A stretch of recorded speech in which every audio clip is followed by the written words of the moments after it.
Gentlemen, it's Thursday. We have football tonight. We are blessed with football, but I do have to say something.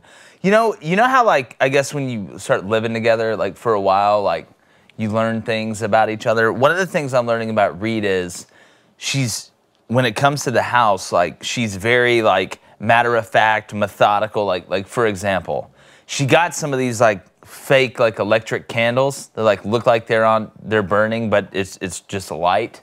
And then we have lamps, and she somehow used science and intelligence to come together to be able to make all the lights come on at 5:45. Oh, it's dope. Like exactly the same time, but didn't tell me this. So she's out of town working. The other night, I'm sitting in the living room. It's 5:45. I have the blinds closed. I'm watching, I forgot what baseball game I had on the TV. I'm watching the baseball game, have all the lights off. I'm there with the dog. We're vibing. And all of a sudden, just all the lights come on at once. I'm sitting on the couch, haven't touched anything. So, of course, the first thing that goes through my mind is, this place is haunted, or I'm really about to get to go to Hogwarts. And, like, for a 15 to 20 second span, I was just waiting on Hagrid to show up, like, on a motorcycle and knock on my door, and I was gonna be like, I knew it. I knew this whole time I was a wizard. Like, maybe I called her, and she told me, was I a little bit let down? Yes, but it's amazing. You just kind of, you learn things, Cone. How did you find out? You told her what happened? I called her because I was going to tell her, like, we have an apparition in this house. Like, I don't want to be... called her screaming in the phone. Yeah, I don't want an Amityville poltergeist situation going on in the house. Turns out, like I said, she's some sort of combination of her brain and science and algebra to be able to figure that out, how to do that. But you got to, next time, tell me. You know what I'm saying? Next time, tell me. It just, again, it is what it is. I think we're past the wave or the age of the whole Hogwarts thing. I think they would have came and got us earlier if we were. You don't think so? I don't know. I think, or maybe something got lost. Come and gets a maybe my file. How dare you, man? Maybe Guys my get file called up got into the stuck major to leagues another. at 40 all the time. Maybe no, they don't. maybe my file got like. I meant sometimes they do. Okay. Maybe my file got stuck behind somebody else's file that they didn't see when I was 18, and they just found it. And like, there's this prophecy of me like beating the boss or the evil villain. Maybe that, you think that? Whatever makes you feel better, bud. You know how whatever makes you feel some better. of us get recruited to play athletics at a university, even though we probably couldn't get in there. My thing is maybe we're just really good Quidditch players, and maybe they can make exceptions for us. If Quidditch Hufflepuff team. ever got a basketball team, I mean, Cone, you're the first guy they're calling. Oh yeah, that or Yeah. Ravenclaw. I'm Ravenclaw. waiting for Gryffindor. You know, look, everybody can't go to Duke. How's your post hook? Yeah. I don't want to go to Duke. I don't want to go to Duke right now. Yeah, it's exactly true. That's true. Do the Chargers have a brighter future than the Chiefs? We break down the Major League Baseball wild card race, and Tom Luginbill joins us to preview Week 3 of college football, and it's a good one. I'm Jake Crane. It's Thirsty Thursday, and welcome to Crane & Company.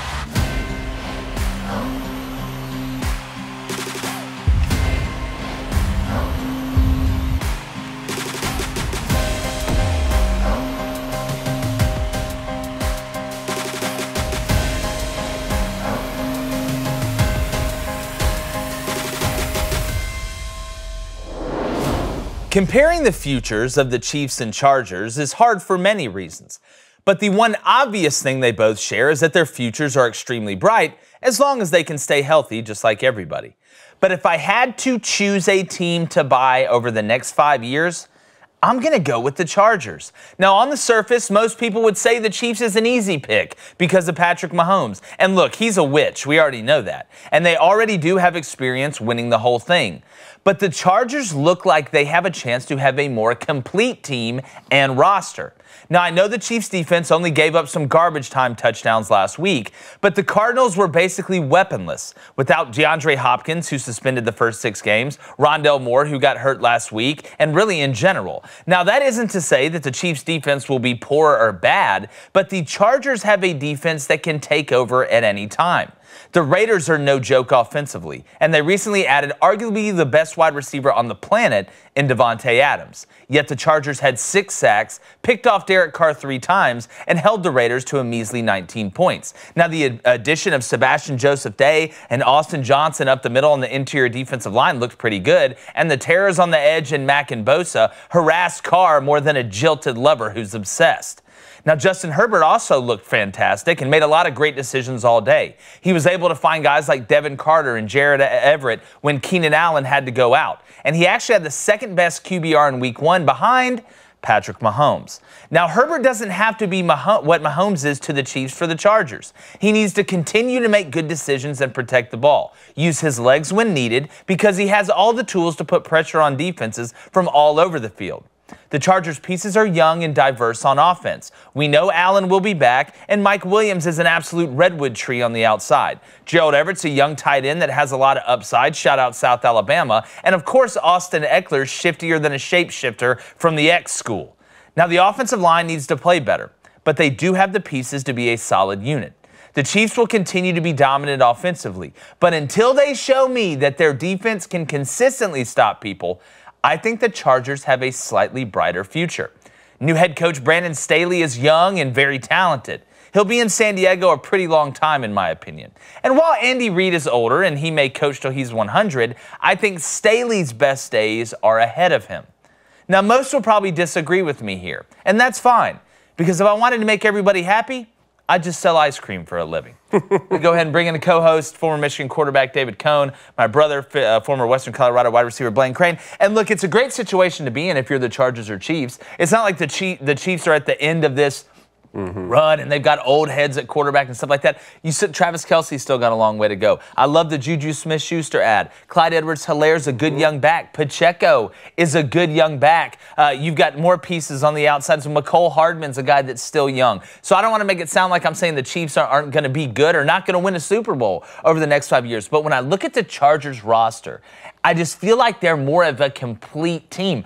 Derwin James in the back end, J.C. Jackson when he gets healthy. They have a ton of pieces that in the long term you can build around offensively and defensively. And to win a Super Bowl, you have to be balanced. We talk about in college football all the time. How many teams have won a national championship that weren't good on one side of the ball or weren't good up front? Now, the Chiefs have retooled their offensive line. Let's continue to see how that goes. And we know how good they're going to be on offense. But, man, Bosa, Mack, Derwin James, you look at how young the Chargers are and where they're trending, and that we haven't won it yet. I mean, Justin Herbert hasn't even been to the playoffs yet. Yeah. You let that man get in there, the way he looked last week, as efficient as he was, even with Keenan Allen out, I'm telling you, man, I know the Chargers are my pick to win the Super Bowl, but over the next 5 years, it's neck and neck. I'll just go slightly with Los Angeles. Well, if you had me pick 3 teams in the NFL to be bullish on the next 5 years, they would both be in there. Yep. So I'll say that. And the Bills? But in this situation, I have to, and the Bills, exactly. Those are the 3. If I had to pick one, though,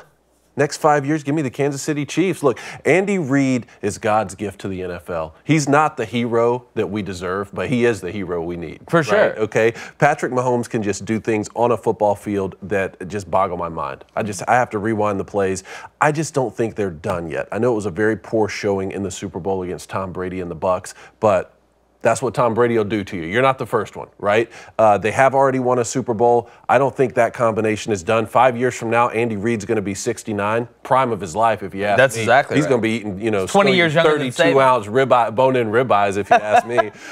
Yeah, I mean, look, what the Chargers have done on the defensive side of the ball is very impressive. I still think the Chiefs are a good defensive team, and I'll take the Chiefs next 5 years. And they have the best backup quarterback in the NFL, the history of the NFL. Your boy Chad Homer. Henne. Yeah, Blaine, again, I think by the way, I think it was the last Chargers game, Tony Romo was calling it. They scored, last Chiefs game, Tony Romo was calling it. After the Chiefs, I think they scored their second touchdown. They showed Andy Reid, and Tony Romo was like, yeah, that was a great call. Let's go get a snack. That's what he said. But Blaine, looking at Justin Herbert, a pretty good week 1. We know Keenan Allen's hurt. They scored 24 points. It wasn't like that. It was some, Harlem Globetrotter style offensive performance where we're just oohing and ahhing. But I thought he made a good adjustment when Allen went out. But there's always those games, and we saw it in the playoffs, whether it was in the AFC playoffs last year with the Chiefs, where the offense isn't going to be clicking. And you need that defense and those special teams to come through for you to get you through to that next game. I just feel like the Chargers may have a couple more pieces on. I would agree. I mean, and Justin Herbert for the last couple of years has felt like the next guy up. Yeah. You look at their defense, they're young. I mean, you got Bosa, you got Mack, you got Derwin James. You have big names on defense, and no one can really sit here and name me some guys on the Chiefs defense that you're super excited about? What holds the Chiefs back? It's defense. They got in a shootout with the Bills, and what wins you championships, right? It's defense. So they won that game. Yeah, I know, but did they win the championship? No, but they won that game. Okay, well, what wins you championships? Defense, right? Okay, well, I love when y'all say this. Please keep talking about defense winning championships. No, I'm talking about last year. Well, I mean, they. I know, but you brought up them playing the Bills and said they got in a shootout with the Bills, but they won that game. Yeah, but they didn't win the championship, as in the Super Bowl. Right, the same thing with the Bills. Well, what has held back the Bills? It's been defense. What did the Bills do this year? They went and got Von Miller and got their defensive line a lot better to get themselves to what? To win a championship. The one thing the Chargers have been doing, they have the defensive side. Up front, the offensive line is not good, but the defense, you can go far with that defense. We watched the Rams game. What won the Rams a championship? Their defense. Well, basically Aaron Donald, realistically. But I still think for the next 5 years, I mean, you have one of the best D-linemen in the nation. That's Joey Bosa. Khalil Mack's been injured the last couple of years, but it's still Khalil Mack. You have Derwin James, probably the best safety in the NFL, top 2 safety. And then you go to the offense, right? Justin Herbert has to play better late in the season, and in the playoffs he has to make certain throws. They're better than that Raiders team last year. They should have beat. I still think that, but he's young and he's only getting better. Austin Eckler, young. Keenan Allen, young. I mean, old, but it's still Keenan Allen. Keenan's not that old. But he's not young. If Austin Eckler's young, then Keenan Allen's Well, Keenan Allen's been in the league more than a couple of years more than Austin Eckler. For sure. Mike Williams, got to stay healthy. I mean, already had a back surgery. I don't think he had a target in week 1, but he's going to get a lot more targets today because Keenan Allen's out. And then you go to Gerald Everett, young tight end. The offensive line has to improve. But if I had to pick a team for the next 5 years, I don't know why I wouldn't pick the Chargers just because all the pieces they've surrounded Justin Herbert with. Yeah. Well, and too, everybody goes back to that Raiders game with the Chargers, and obviously that's the one that kept them out of the playoffs. That's when they were 38-35. That's when everybody's talking about. But they were in they had the Chiefs beat a couple weeks before that last year. And the Chiefs were able to come back, force overtime, and win it in overtime. I think Mahomes drove the Chiefs down with like 75 seconds to go. They scored a touchdown to send it into overtime. So the Chargers like, you know what? We don't want to sit here and get in these shootouts with the Chiefs and the Raiders and stuff like this. Let's have a defense that is good enough to most of the time, if we score 31 or more points, we're going to win the game. Because again, I understand one side of the ball is probably going to be better than the other side. The fact that the chances of you being exactly even is like the chances of you being exactly even run pass on offense. It really doesn't happen. But the most complete teams give you the best chance to win games, right? It's like, who are the best people to hire, or who actually gets good jobs? People that can do the most things the best. Your versatility as a team. We always say the most dangerous teams are the one that can win in multiple ways. And we're about to get to keys to victory. But Blaine, what's the Booster Club saying? $10 donation from Emmanuel C. What's Emmanuel, up, E-man? appreciate it, buddy. He says, hit that button, Tony. There it is. Does Russell Wilson's recent support of rookie head coach Hackett's decision on kicking a 64-yard go-ahead field goal only proved the Legion of Boom criticism of Wilson being a teacher's pet QB and not a dog competitor? Does Russell Wilson got that dog in him? Well, when you sign for that amount of money and that organization, Russell Wilson isn't going to come out and trash the coach. I promise you that. And it wasn't like Russell played fantastic. But you pay me $200-something million, I'll come out there and say all the nice things ever. It was the right decision. It was the best decision. That doesn't mean deep down in that locker room, guys maybe aren't talking about it a little bit, and guys maybe think, you know what, next time we got to go for the throat. It's a learning experience for Coach Hackett too. Now, we always talk about, rookies and guys that get out there and that learn in the speed of the game and underneath the brightest lights. It's the same for coaches too. You got to give them a little bit of time. I didn't like the call. We talked about it yesterday. I think when you're paying Russell Wilson that much money, you go get me that first down. I'm paying you to go get me that first down. I didn't like the decision to kick the field goal because especially early in the season, because I feel like it sets a tone of we're chasing instead of, you know what, we control our own destiny. When it comes down to it, we're not afraid of 4th and 5. Let's go get it. Why? Because we got Russell Wilson. Why? Because we got Cortland Sutton. Why? Because we have this young, nasty offensive line that we like. I'm paying you the money. Go get me the money. If Brandon McManus makes that kick, we're not even talking about this. It's a great decision. They won the football game late. Everybody did what they needed to do. But it's just so silly to me that an NFL quarterback actually acts with class and respects his head coach, and all of a sudden we're like, oh, he doesn't have that dog in him. I'll tell you what, he has as many Super Bowls as Aaron Rodgers, and he's worth $250 million. So you know what, I would take both of those, and you can call me whatever you want. Yeah, and again, knowing your personnel and knowing your kicker, Brandon McManus has been a fantastic kicker in the NFL for a while. One of the most consistent kickers. That's why he's been in Denver, it seems like, forever. But 64 yards for anybody. Like, I think sometimes we don't realize how good kickers in the NFL are. You look at Rodrigo Blankenship. Misses one, 45-yard field goal, and I know he struggled a little bit last year, and they waive him. Evan McPherson comes in, hits a 59-yard field goal like it's nothing in game one. Then there's 2 bad snaps on field goals, misses 2. The same guy last year that the Bengals were going to build a statue of because he hit more walk-offs than Barry Bonds, and now that they want him gone. I don't think people realize how far a 64-yard field goal is and how hard it is to be as consistently good as NFL kickers are. But Blaine, I wonder what the percentage is. I wonder what the percentage is on him hitting that kick and the percentage on them getting a 4th and 5. I would love to see the analytics. I'd like to see the analytics. I would love to see considering the it's on the analytics. road, you know.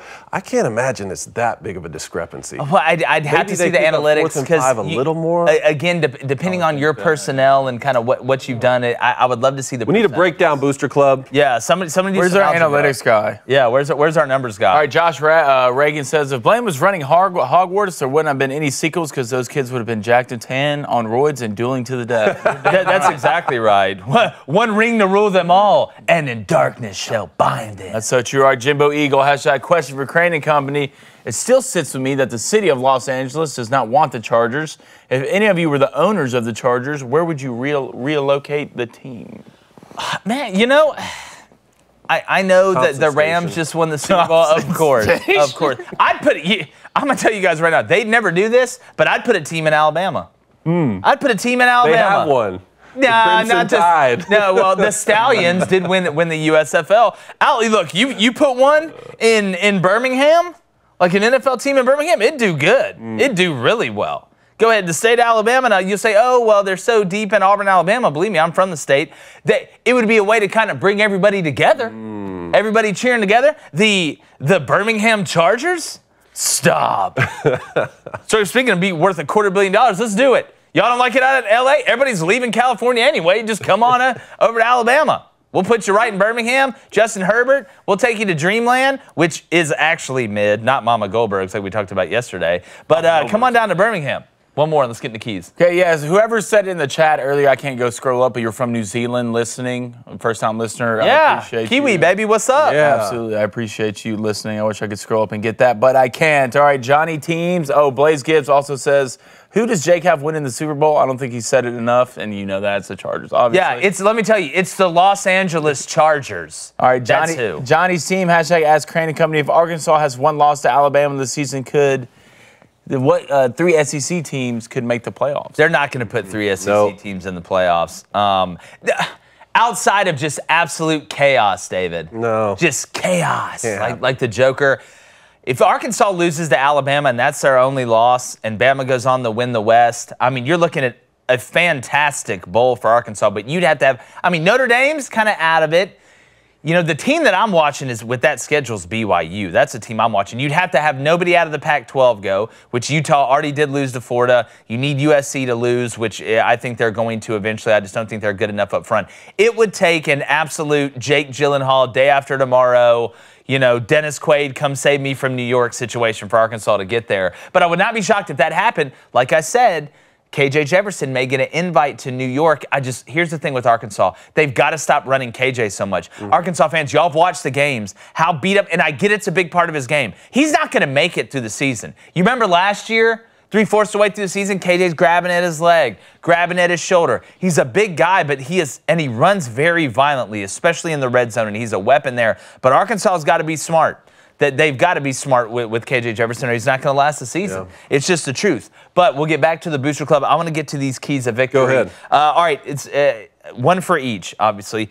For the Chargers, you've got to establish the run.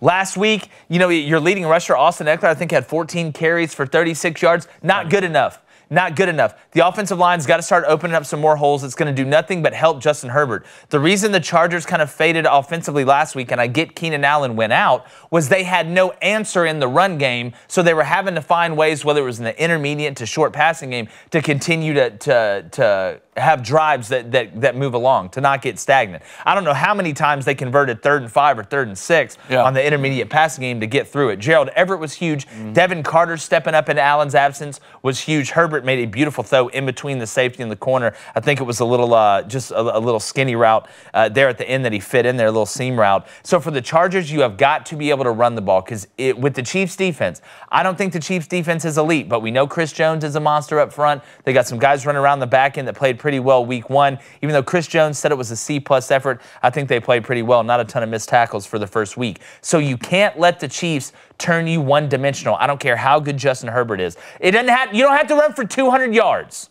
But you have got to be stable in the run game. It at least has to be a threat to help Justin Herbert on play action, on boots, to be able to work down the field and hit big plays. What's y'all's one key for the Chargers for you? Chargers right now, I have must be effective in the run game. Yeah, I didn't think they were the other day. You know, I mean, we know what Justin Herbert can do with the football through the air, but they must be effective in the run game, because Justin Herbert can outthrow a lot of teams and they're going to win a lot of football games, but unfortunately Patrick Mahomes is on the other side of the field tonight. So if you're not effective in the run game and you're not balanced, Patrick Mahomes is just going to do what he does, and he's just going to outdo you. Yeah, and it keeps you on the field, too, when you're running the ball, and keeps Patrick Mahomes off the field. Tick. That's exactly right. Sometimes you got to sit on the ball. Mine's getting to Patrick Mahomes. You got to touch him up. If you're Bosa, if you're Mac, you got to get home. One, you got to contain him. Don't let him get outside the pocket, because he will hurt you outside the pocket.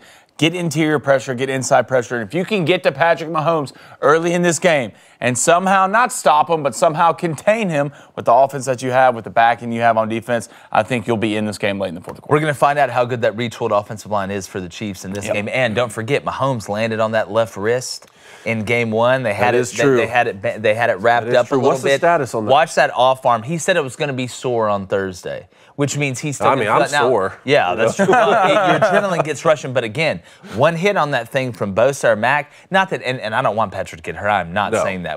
For the sake of football, we don't need Patrick Mahomes to get hurt. No, we don't need Patrick Mahomes to get hurt, because if he does, then Chad Henne comes in, and then you're really cooked. Yeah, and then you're really cooked. Might as well not even show to the state. That's exactly right. And then right. he comes on Craning Company. Yeah. We get a victory. Come on, Chad. Chad Henne's in that yak. All right, Kansas City. Here's my thing. They did a great job, and Patrick obviously played really well in game 1, but spreading the wealth. I mean, you look at the amount of receivers that caught balls. Travis Kelce had 8 receptions. Smith-Schuster had 6 receptions. Valdez-Scantling had 4 receptions. Clyde Edwards-Helaire had 3 receptions. You go down the list. McCole Hardman had 3 receptions. Spreading the wealth, not getting zoned in on one guy. When the Chiefs used to get in trouble with Tyreek Hill, is because they would zone in just on Tyreek Hill, and everybody else would kind of be playing in the ensemble, kind of in the back playing the brass. Travis Kelce lit the world on fire week 1. I had him as my fantasy guy. Shout out to Travis Kelce. Derrick Henry, figure it out. It's your fault, and I blame you. Mike Vrabel, Ryan Tannehill, turn around and hand it off. Sorry, getting off track. But they need to spread the wealth. Patrick is the most dangerous when he's just going into the cupboard, just finding people left and right. Oh, it's Valdez-Scantling here. Juju Smith-Schuster here. Oh, Travis Kelce in the seam. Oh, it's delicious. I'm just telling you, the more the Chiefs are able to spread it out, it's like making a good peanut butter and jelly sandwich. You got to spread the peanut butter on one. Then the next piece of bread, you spread the jelly. Then they come together to make what, Cone? An American classic. You know what we call that in the biz? A touchdown. I like that. A touchdown. Yeah. Okay. What's your peanut butter key? And jelly? Yes, peanut butter and jelly. Similar to what Blaine said on the other side of the ball, I'm going to say for the Chiefs, get pressure on Justin Herbert. Look, Chiefs, your front four is not like the Chargers front four. No. They can sit back there and play 2-man all day long and get pressure with the front four. Shade. You're not really going to be able to do that. You got to get creative with pressures. Get this young kid uncomfortable. Don't give him time to sit back there, 3 in a hitch in the pocket, and just throw that laser rocket like he likes to do. Get some pressure on him, especially early. See if you can win late in the fourth quarter. That rhymed. Did it? Do you mean for that? You're a poet. Look, you didn't even man. know it, man. Look, Walt Whitman's son. I could say don't rhyme, and it's gonna rhyme. Oh, Wayne! You had a Jay-Z reference the other day, a Little Wayne reference. Who are you? I'm glad you got that one. Who is this guy? Part of Dream. Blaine, what's Dream yours? Records over there? Mine's the biggest matchup tonight is going to be Travis Kelce win his matchup against Derwin James. Please, please win your one-on-ones. If Kelce can come out top, win his one-on-ones, because I don't care what Patty's going to throw him the ball. It does. It's a Matthew Stafford, Cooper Kupp situation. Patty's going to be like, oh, Juju Sky-Moore, Travis Kelce. That's what it is. So Travis Kelce, the man from Cincinnati, if you can win your matchups, they have a great chance of winning this game. So that's what I'll be watching. I don't care about who's running the ball. I don't care about what Sky Moore's doing from Western Michigan. I'm watching Travis Kelce. First of all, one of my favorite players to watch. Watching Travis Kelce against Derwin James. That is a multi-million-dollar matchup. Yeah, do you remember the story that, so Jason Kelce, Travis Kelce's brother, he knows the center, hell of a player, Super Bowl champion himself for the Eagles. Yeah, he plays for the Eagles, yeah. The story he told about when Travis was at Cincinnati when he was playing for the Bearcats, and something happened or he was acting up, and they called his brother, who's like in the NFL, and his brother called him and was like, I will drive to Cincinnati and whip your ass.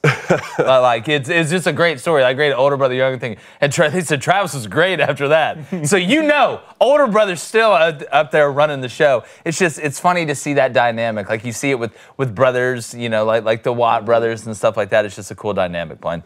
Okay, I think this is extremely important that I mention this in the chat. Josh Reagan says, Jersey Mike's is far superior than any other sandwich place. You just have to take out a personal loan or a second mortgage to afford it. That's exactly right. That is true. Big on Jersey High Mike's. class. It's so good, guys. High class. It's so good. Better High than class. Firehouse, though. Yeah. No, it's not. You go get the Big Kahuna, no mushrooms. What's on the Big Kahuna? It's steak. Poverty. You got peppers. They put a little secret sauce on there. You got some fire cheese. You got some Italian guys. Fire cheese. Some fire cheese. What's that? Some Italian guy in there yelling at you whether you want chips or That's drink. on the sandwich? Yeah, or that's in the building? It comes with the sandwich. Like, you don't get the sandwich unless there's an Italian guy. Even if there's not one cooking, one will just show up. When I hear the word kahuna, I don't think Italian sub. Yeah. I think more of like a Hawaiian situation. Well, I think of like tuna and other things that swim in the water in Hawaii. You're rhyming. Yeah. Okay, That is guys, true. Stop. Mel Gibson's going to show up here pretty soon. All right, Brad David with a $9.99 donation. What's up, Brad? Wow, we're going out. He said, good morning, guys, from Baton Rouge. Yeah. He says, Call him Baton Rouge. my question is, why was Gus Malzahn's offense so good and early in his career, but recently he struggles to score a touchdown? Oh, boy. Oh, Here we go. first off, thank you for Let's this start question. the show over. Hold on. Dead red fastball. Yeah. Here's the thing with Gus Malzahn. There's a saying I say on J-Boy Show all the time that we still say here. If you're not evolving, you are dissolving. And Gus Malzahn devolved. So let's think about this. Gus Malzahn comes into Auburn, right? 2013. He had written a book on the no-huddle offense. I mean, he's the Eric Carle of the no-huddle offense. Go fast, do this, elementary passing game, but that's fine. We're going to catch the defense in base because we're going so fast. Comes to Auburn, 2013, goes fast, crazy season, national championship game against Florida State. You blew it. Don't put the safe punt team out when you're up 21-3 right before half and it's 4th and 4 from midfield. But I digress. I'm not going down that rabbit hole. Then all of a sudden, Gus Malzahn goes away from the one that brought him. He started getting slower and slower. And when you start losing the advantage of going up-tempo and catching people in base, and you have a very elementary passing game, those two things do not work together. Yep. So Gus Malzahn not only stayed the same, but he got easier to defend because he stopped going so fast. You can't stop going fast and stay simple and be one-dimensional and think it's going to continue to work. Gus Malzahn hasn't evolved. And when you don't evolve, you will not survive on top. That doesn't mean you can't be a good coach and you won't win some games, but you won't get to the level where Gus Malzahn was. I don't know if he got a little nervy. The SEC does that to you. It slows you down. Look at Mike Leach. He used to go fast with the air raid. Now they're a ball control offense. Look at Lane Kiffin. They go fast sometimes, but they're getting slower and slower. I'm interested to see with Josh Heupel. But Gus Malzahn never evolved. And when you don't evolve, you're going to dissolve. Hell, even Nick Saban evolved. He said, you know what? We got to bring in Lane Kiffin. Yep. He complained about no huddle, then hired a guy that did it, basically. So that's the reason with Gus Malzahn. All right, Cone's high water pants. Hey, there he is. All right, win probability model suggests that with 20 seconds to go for the Broncos, they had a 37% chance of victory by going for it on 4th and 5 compared to a 7% chance by attempting the field goal. 7%? 7%. 7%. Yeah. Wow. Go for it. Well, I didn't know the longest field goal in NFL history is 64 yards. So yeah, well, look, Brandon wasn't short. Well, it's the same Maybe thing. they just were seeing Brandon McManus boot balls in Mile High Stadium. Well, see, that's the thing. If you're that's a real thing though. If you're in Denver, for that game, the percentage, I think, goes up. Now, probably not by a lot, but that ball can travel further. I mean, hell, just go watch a Rockies game. Well, look, here's my thing. If the percentages are that off, then the head coach needs to be understanding those percentages. I mean, there's a thing about trusting your gut, and you're in the heat of battle and all that kind of stuff. You got analytics guys up there. I mean, you have a scorecard up there that tells you exactly when and where to go for a 2-point conversion rather than I mean, you know the analytics up there. If that's the one, 3-1, like, look, give him the football and go. If it were the exact opposite, I'd say kick the field goal. You know? Yeah, I just again, I didn't think it was going to be that drastic. I didn't think it was going to be 7%. But we're going to get back to the Booster Club, get those football questions ready. We got Tom Luginbill coming up here in about a dirty 30 minutes. Little college football quick hitch before we get into some wild card baseball talk? Let's do this, man. SEC has directed UGA and Tennessee to nix their series with Oklahoma, given that the Sooners will move to the SEC before the second matchup. Kind of makes sense, right? It makes all the sense in the world. I think this is kind of giving you a little bit of a timeline into when Texas and Oklahoma is going to come to the SEC. Remember, everybody, you know, the deal was 2025 for them to come over. Let's not forget there is precedent here. When this happened and this deal was made, I said I would be shocked if Oklahoma and Texas stayed in the Big 12 until 2025. Remember when Texas A&M and Missouri were coming over to the SEC? They were supposed to hang out in the Big 12 a little bit longer, but the Big 12 said, nope, you know what? We don't want lame duck teams that don't want to be in our conference here for any longer than what they have to be. I think this, plus we heard Texas and Oklahoma may be coming to the SEC sooner than 2025 a couple weeks ago. I think this is just another kind of breadcrumb to see. We may see Texas and Oklahoma in the SEC next year, but at the latest 2024. I think this is just kind of going towards that, which is good. It makes sense. Why would you have them scheduled as a non-conference team when they're going to be in your conference by 2025? You know what? I'm thinking, hey, maybe Michigan. Call them up. Schedule them. Well, Michigan, they're like, hey, we'll play you, but you're definitely not getting in the Big Ten. Michigan's like, you can throw the ball forward. No, we're good. Michigan fans love it. Like, I was seeing them on Twitter. I was getting in some of these battles on Twitter. They love the week non-conference schedule. They're saying, like, we play in the Big Ten East. That's tough enough. Let's play a super weak non-conference schedule. Let's do the Alabama model. I'm like, man, the Alabama model. Alabama opens with a Power 5 blue blood every That's season. why I always laugh. Just because they demolish them. Yeah, everybody's like, Bama doesn't play anybody. You know, SEC plays these cupcakes. I'm like, I've watched Bama play Michigan, Florida State, UCLA. I'm like going through the list of all the teams they've played, like starting out Texas. You go through it. Bama just destroys them. That's the thing. I love when Miami. I love when Michigan wins, right? You beat Hawaii by 50 points. I love that. I have a better Saturday than I would have otherwise. But I do hate to see the upper bowl of the big house empty too. I mean, we can play some dogs. I mean, is that not are we not kind of questioning Michigan's love a little bit? If y'all can't fill the bowl, I mean, Nebraska's out here selling out games with Scott Frost, who couldn't win an inter squad over there. Michigan, y'all can't sell out to watch J.J. McCarthy play against Hawaii, or you're not going to sell out against UConn? I'm not saying they didn't sell it out. I'm just saying if they did, a lot of people left early. You know, I don't know. It feels like they weren't there. Possibly. Like, what, did you just show up for the first quarter? You're like, oh, yeah, it's true. Hawaii's terrible. I wasn't there, so I can't say for sure. I'm just saying on the wide shot of the television screen. But I do know that, you know, our assistants can throw it 55 yards. Either way, let's stay in the Big Ten. Iowa is sticking with Petrus at quarterback. Why? Look, how good is Alex Padilla, the backup? Who knows? But he can't be much worse. And it's not just Petrus's fault. Play calling. It's Brian Ferentz, too. I mean, they don't have a very explosive offense. You see Charlie Jones go from Iowa to Purdue, and, you know, talk about going from the outhouse to the penthouse. The guy looks like he's finally in an offense that's competent. I just feel like you got a mix of a bad system and bad personnel there. It's ugly. I mean, you're playing Nevada, and the over-under's 39. You know, when you're an adult. Is that this weekend? Yeah, you're an adult that can drive a car, and you're coaching at Iowa, and that's the case. I don't see a way in which Iowa is competent enough on offense to be able to make any sort of push against any team that scores 14 or more points.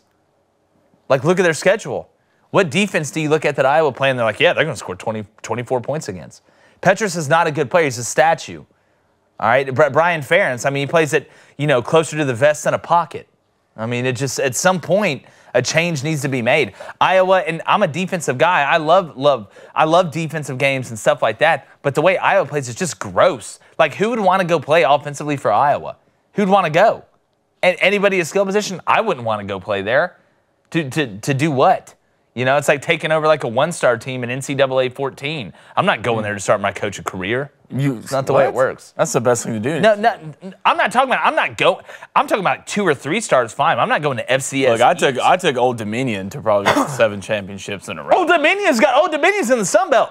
Well, back in the respect. Well, we got to think back in the day. I mean, were they in the? How long have they been in the Sun Belt? Not long. Okay. Well, they started. When really was the last same time we started? 2014. Oh, I think it's 2014. So I'm not positive. But hey, yeah, if you really want to be bored and have a terrible time watching football, turn on an Iowa game. Yeah. It's the least fun thing you could ever watch. That Iowa State game hurt me inside to watch them play. But is it the best bet on the slate? Oh, look, if it's 39 if right you now. can get whatever team Iowa plays against, and if you can get the under at 40 whatever, you're going to hit. Like, why would I not just take the alternate line at 41? Well, it's tough because they always play great defense. Like, you know, Iowa is going to be just like Penn State. They're going to have an awesome defense. They're going to take pride in their defense. And we say defense wins championships. But that's more like when you have the defense that Georgia had last year. Yeah. If you're not going to be any good on offense. Yeah, see, Iowa's defense is really good until they play someone from the SEC. And even that, look at what Georgia did last year. It's like we had one of the most elite defenses possible and still had a really good offense to win the championship. Yeah. And still lost the SEC championship. You know, that just shows you how the college game has moved. You can't even be average on offense anymore. No. You know, and that's if you have an elite defense. How many total yards does this Iowa, if Iowa played Georgia this week, neutral site, how many total yards does Iowa have on offense against this year's? It depends on one thing and one thing only. God. No, how severe does Kirby Smart want to be in his dominance? That's the thing. Because when you see Georgia like 52, I think I took 52 Georgia by 52 and a half against who they play last week.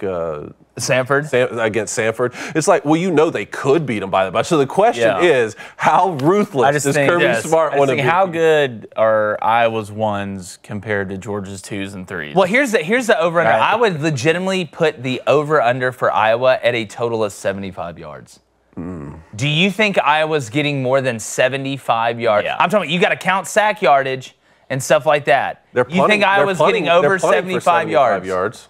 Well, they're punting. Yeah, I'd go over 75 yards. We're talking 100 yards. It's a different story. It's going to come down in the second half because it's going to be 40 to probably nothing at half. It depends on if that was the goal. If the goal was for Kirby Smart and Georgia to not let Iowa get 75 yards, they're not getting it. No. But if the goal is just to win the game and they're up 45-3 and they're trying to get young guys some playing time, It was like play the children. Yeah. Bring the children there. They need to see this. All right, next one. Jackson Smith and Jigba did not play for the Buckeyes last week. Sounds like he's going to play, and Julian Fleming's going to play. And they have the interstate battle with Toledo. Yeah, you saw some of the other receivers step up. Agabu, I'm trying to make sure I say that right. I probably said it wrong. But getting him back, we know what Jackson Smith and Jigba is. I mean, he's one of the best wide receivers. He's going to go high in the draft. He gives you such a threat that it elevates everybody else's play. And getting Fleming back, I know he had 12 receptions the year before. He's obviously not as good as Jackson Smith and Jigba. But the more guys they continue to put around C.J. Stroud, Ohio State, even though that Notre Dame win's not looking as great as what it did after their loss to Marshall, even though the Cal spread,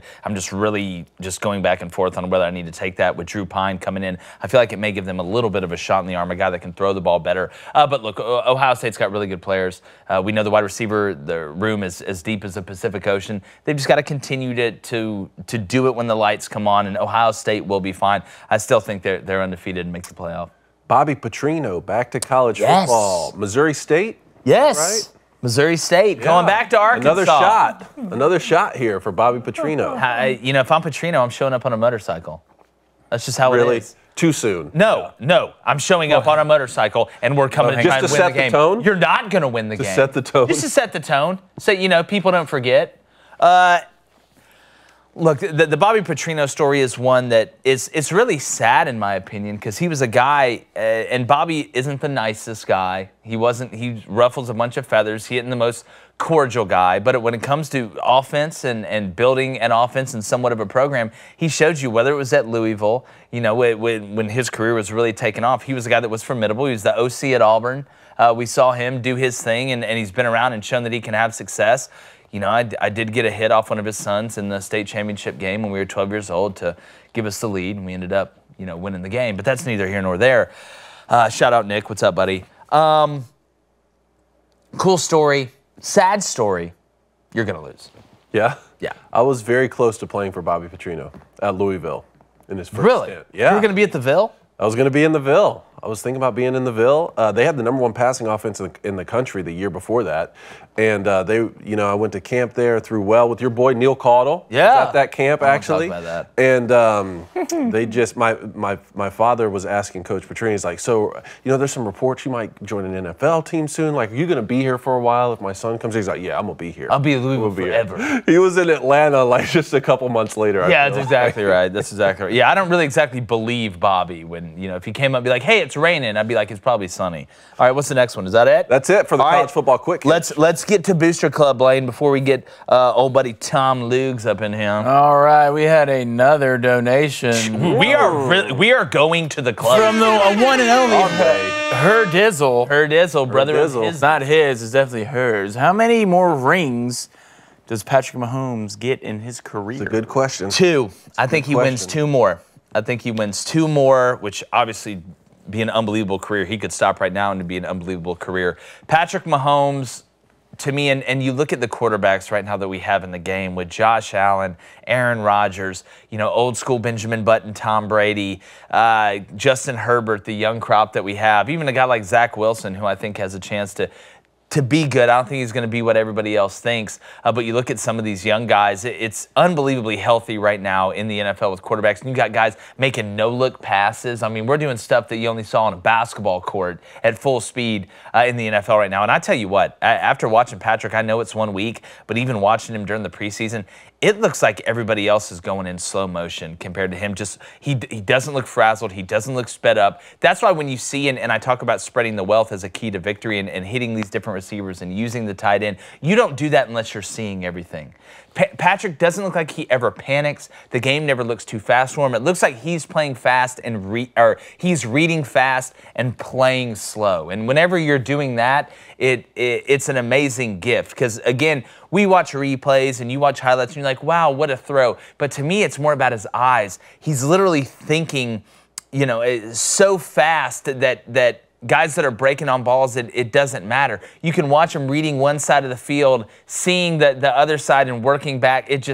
Watching him play the game, it's what he was meant to do. I think it's like watching a great painter paint or a great singer sing. Mm-hmm. Some people are just meant to do things. Yep, I like 2 more. I could get behind 2 more. With Andy.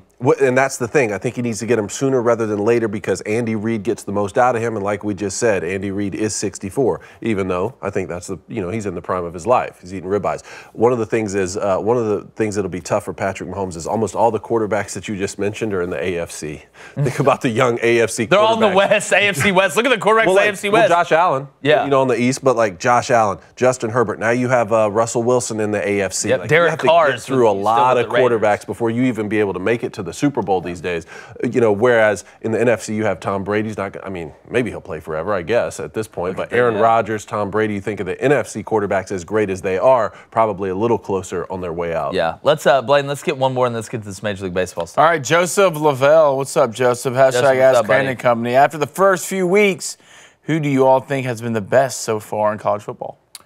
The best. I think individually. I'm on individual. Again, we dropped our power rankings the other day. It's hard not to say Georgia's not the #1 team right now after the way Alabama looked against Texas. Even though, like I'm saying, do not write Alabama off. You got JoJo Earl coming back, Tyler Harrell coming back, who's a guy who can take the top off. Like Patrick Swayze at a sorority house. So when you look at, if I would say individual teams, maybe some teams that have surprised me. BYU, they have a very tough schedule, but beating Baylor, I know it was at home, but beating Baylor without 2 of your best weapons, with Romney and Nakua, I think it showed you a lot of toughness. BYU's always going to be an older team, but I like the makeup of that team. USC's look good. I still got to see them against somebody that's worth their salt, especially up front. We know the weapons they have at the skill positions. Caleb Williams, Mario Williams, Travis Dye. We know they're pretty deep there. It's up front that I'm interested to see, and defensively as well. Looking up to the Big Ten, Michigan, we still don't know yet. They haven't played anybody. Ohio State, it's going to be interesting. Like I said, that Notre Dame win looks a little bit different now than it did in the ACC with Clemson. Really good defense. To me, it's a matter of time until Cade Klubnik's in there. Clemson has talent. You just need a guy that's competent at the quarterback position. And I know DJU had a good game last week against basically nobody, but you're going to know against Wake. You're going to see it because I think Wake will be able to score some points against that Clemson defense with Sam Hartman. And Wake's another team that's very, very interesting. How does NC State bounce back in somewhat of a bigger game this week? We're going to see after not looking great in week 1 against East Carolina. So when it comes down to it, you know, Oklahoma struggled first half against Kent State. We're able to put it together. Right now, it's your typical culprits with, you know, add a BYU in there. Arkansas, I think, look good, even though with Catalan now out for the year, I'm guessing, and the secondary being a little bit suspect. We'll see. Yeah, I like Tennessee. I mean, Tennessee's been playing good football. It's a big win last week. I mean, you had them number 3 in the SEC this year, Blaine. I think that was a good pick. And then on your Michigan point in terms of them not playing anybody, one of the things I will say, they have looked efficient, which gets me excited. You and I both know we could go watch a team just on air, you know, routes on air. We could get a good sense of the efficiency, like where they would be deficient if they were to play big games. So at least that's one of the things that gets me excited is they're doing the things they're supposed to be doing. Yeah, so I got a question here from Twitter's. Pickle Rick says, bros, I got to be real. I'm legit pissed off that Jake didn't intro David Cone, or D.A. Cone. Y'all know that's a sick nickname, as 2008 Heisman contender today. Yeah, I should have done that. Put it in your profile? I'll do it for, Thank you. I'll do it for Flaming Dragon Friday tomorrow. Look, it's true. I was a Heisman Trophy candidate. I'm not bragging. I'm just spitting facts here. You know? Yeah, and you can shoot your questions in the YouTube chat too. Come hop in here. Jay Marley says, have to get your take. Texas A&M is a 5.5-point favorite against Miami this weekend, even after their loss to App State. Is the SEC that much better than the ACC? Does Vegas value the SEC that much more? Is Miami underrated? I think what you're looking at, Miami struggled a little bit with Southern Miss last week. I think it's easier to get somebody up. This is what I've said. People are like, oh, how are you going to get Notre Dame and A&M to bounce back? I'd be more worried if I was App State or Georgia Southern about bouncing back from a big win. It's easier to motivate somebody, or you're naturally motivated as an 18 to 22-year-old, or people in general, if you get embarrassed in front of your friends at something you're best at. It's a lot easier for me as a coach to get my players motivated after a loss to App State to play Miami than it is if I'm Clay Helton and Georgia Southern to get them as motivated and play as well as they did after they just went out and beat Nebraska. It's harder to handle prosperity than it is adversity most time, because embarrassment or disappointment is a great motivating factor for that next game. That's why I said yesterday, if you're somebody like A&M, you ought to be thanking your lucky stars you're playing a good team this week, as opposed to some team you're going to roll over and then everybody still doesn't feel good about it. You feel like you still don't know. So I think A&M at the 5.5 spread, I think that's a 5.5-point favorite. I think that's Vegas saying, look, A&M's going to be motivated. They have good players, and maybe Vegas is thinking what I'm thinking and what we've been thinking. Maybe A&M will put Max Johnson in there to give him a chance to score more than 24 points. How about that? Maybe they try that. But make sure you can find us on Twitter at Crane Company. That's CRAN Company. But Coney, we're going to get back to the Booster Club. 2008 Heisman contender David Cone and my brother, we have a little bit of Major League Baseball wild card action. We were looking at it yesterday, talking about it. We were getting ready to set the show. It's pretty interesting in both leagues. Right now you have the Blue Jays, because 3 teams make the wild card. All right, since they changed the rules. 3 from the American League, 3 from the National League. So right now in the American League, Blue Jays are 81-62. All right, they're up 1.5 games. They're leading the wild card. Seattle is 80-62, so they're qualifying for it. And the Rays right now are up on the Orioles by 4 games. So right now, if the season ended today, you'd have the Blue Jays as the first wild card, the Mariners as the second, and the Rays as the third. I did pick the Blue Jays to win the World Series, so if they get in there as a wild card, fellas, they got a chance. Yeah. Somebody was making fun of me the other day in the chat. Well, the Blue Jays may have a chance, fellas. And that's all they need. Vladdy hit his 100th home run there. Yeah. We have the clip. Let's play the clip. Vlad Guerrero Jr. hitting his 100th home run off Rasmussen. Freedom! Look at that swing. That is his dad's swing. It's 100%. It's identical. I'm just waiting. It's so funny. Whenever I see Vlad Guerrero Jr. hit a bad ball, like a bad pitch for a home run, his dad was the best bad pitch home run hitter. He was a golfer. Him and Ichiro Suzuki were the 2 best bad ball hitters I've ever seen. The difference is Vlad Guerrero would hit one off the ground that went 13 rows up. He was like, I play baseball sometimes, I play golf sometimes. Sometimes I play cricket. 23, 100 home runs already. Yeah, he's look, the kid, And since Vladdy Jr. lost weight too, it's amazing how much more pop he's gotten in a swing. That's one thing we're going to keep monitoring with him. So when we're looking at the wild card, the Orioles still have a chance. We're less than 20 games. The White Sox, you're 6.5 back. Twins are 7.5 back. Because when you look at the standings here in the American League, the Yankees have a 6-game lead over the Blue Jays in the East. The Indians, or excuse me, Cleveland is up 4 games over the White Sox in the Central, still shocking everybody like a lightning bolt. And then in the West, the Astros are just absolutely running away from the Mariners like the mystery machine just pulled up. Yeah. So it's going to be an interesting wild card race there in the American League. Now in the National League, the Braves are a half game behind the Mets. The Mets keep losing. Braves, come on now. Come on, we got to stop losing to the Giants. All right, let's stop doing that. I know San Francisco's got a great history, but let's figure it out. So do we. So the Braves right now, they're 10 games up. They're making the playoff. They're at least be the #1 in the wild card. So right now you have the Braves that are 10 games up. The Phillies right now in the second position. They're 2.5 games up over the Padres, who are in that third wild card spot, who are 2 games up on the Brewers. So it can get a little interesting between the Brewers, Padres, and Phillies here. Phillies had a big win over the Nationals yesterday. So, guys, it's going to get a little weird in the wild card. Do you think anybody out of those 3 teams, all right, let's say, Cone, in between the Rays and Baltimore, the Orioles are 4 games back.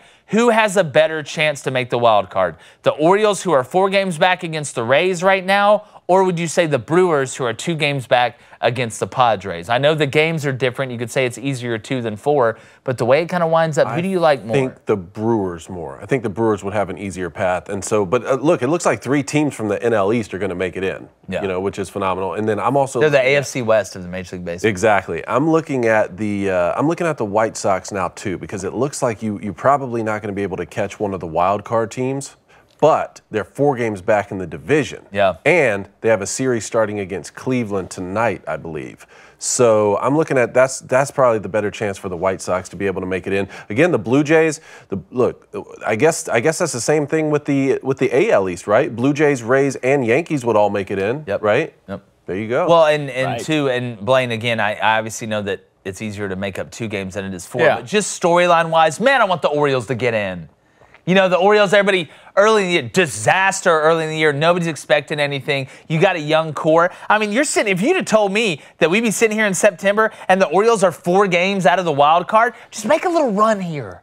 Make a little run. See, there's 18 games up. Go 12-6 and see what happens. Let's see their double it up. You're never out of it. You play 1,000,000 games. Well, you're running out of games right now. Point. Yeah, I know, but I'm talking about the Orioles earlier in the season. When people were just like, well, they're this, well, they're that.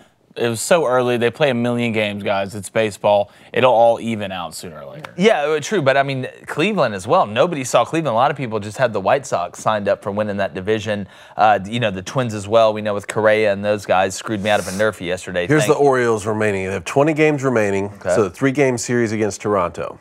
All right, starting away at Toronto. Ooh. Then home series against Detroit. Okay. All right, there you go. But then a 4-game series against Houston at home. You follow that up with a 4-game road series against the Red Sox, 3-game road series against the Yankees. You're losing that. And then a 3-game home series against the Blue Jays. So you play the Blue Jays a bunch. Yeah. So you have your chance. 6 more games against the Blue Jays, home and away. You're 4 back. You go 5-1, give yourself a chance, even on everything else. Who knows? But even just the Orioles being in this spot goes to show you baseball. Who knows with baseball the way the ball is going to bounce? But we got Tom Luginbill coming in to talk college football here in about 8 minutes. That is 8 times 6. That is 480 seconds. No, that's not right. 480 seconds. That is right. Sure. How about that? That's math. Good. That's what we call math. Blaine, Booster Club in that 480 seconds. Let's fill the space. Yeah, for sure. Ride High says, no, let's go to Devin21. Hashtag Ask Crandon coming. Why is Oregon favored over BYU? What goes into deciding the spread? Well, there's a lot of stuff that goes into deciding the spread, and if I knew the algorithm, we'd be... They have 2 kids locked in, 2 twins locked in the basement. Yeah, don't age. The oracles. They're like 7 forever. That's exactly. You got to ask them. Minority Report situation? Yeah, that's exactly right. What'd you say about minorities? No, I'm just kidding. The way Vegas says their algorithm, I wish I knew. I wish I knew the way the math lined up, because I'd be driving a different car right now if I knew that. I think what you're seeing with Oregon is you look at Georgia and what they did to them, and Georgia's just in a different place than a lot of teams right now. I think by watching Oregon get destroyed, the first thing, the natural reaction is, oh, well, BYU just beat Baylor. BYU's shown that they're a better team than Oregon. They haven't gotten blown out. If BYU played Georgia, it'd probably be a somewhat similar result as you saw when Oregon played Georgia. Now, is Oregon as good as what they have been? I don't think so. But they are at home, and they are pissed off. And Oregon does have good players. The thing about BYU is you got to look at the injury report. And I know I bring up Nakua and Romney, but those are two of the biggest targets that they have. I mean, that's a big deal. Jared Hall, really good player. We know that. Christopher Brooks at running back, really good player. Their average age is like 27 years old up front, which obviously helps you not only from a development and maturity standpoint. Well, that's really what it helps you with, development and maturity. Strength, I mean, they got old men and dead strength on there. What else do you want? They're not worried about going and partying at the Chi Omega house. They're worried about paying their mortgage bill and make sure the baby has diapers. That's what they're worried about. Totally different type stuff. So I understand why Oregon's favored. To me, Oregon's an unknown right now. We don't know. I know Bo Nix looked great last week against, FCS Northeast or whoever they played, but they do have the pieces. I can understand why Oregon's favored. I'm not touching that game because I don't know about Oregon yet. That's why we didn't release our power rankings after 1 week in college football. In the NFL, it's a little bit easier because you've seen a lot of those guys play for a while. In college football, it takes a couple weeks. You got to see teams against good teams and bad teams and be able to get a little bit of a flow of who they are, how they're going to play, and what their identity is so you can kind of project what's going on. But I can understand why Oregon's favored. I can understand it. I still might touch it. I still might take BYU with some points. I don't. How are you going to touch it hard or soft? There's a lot of good games out there, a lot of good bets this week, so we'll see. Let's go one more Booster Club, and then we'll get Tom in here. All right, Steve the Pirate. Arg. How crazy would it be an atmosphere be in Seattle for a playoff series? It would be nuts. I mean, look, say what you want about Seattle. They do some weird stuff up there. Do I agree with the way they do things? No, y'all had the zone where, y'all could just do whatever y'all want. That really worked out well for y'all, didn't it?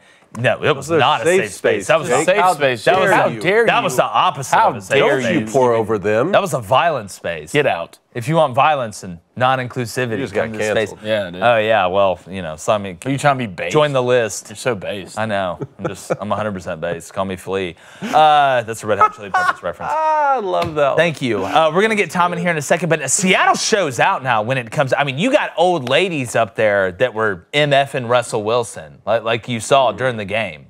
Seattle, that place is loud. And Washington, Autzen Stadium is loud too. The way they build it up there, keeps the noise in. That's the way the Seahawks Stadium is and Washington Stadium. So if you look, Washington doesn't have 100,000 people, but the decibel level is nuts because the way they build the stadium, it keeps the sound in.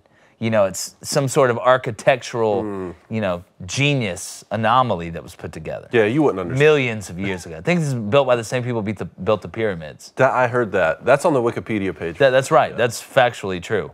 But speaking, are we sure people built the pyramids? I mean, how? No, we're not. How sure are we? I don't think people. How did they build those pyramids? You know what? I think that's a great question for Tom Luginbill. Tom, can you hear us? We have Tom on the phone. Tom, are you ready?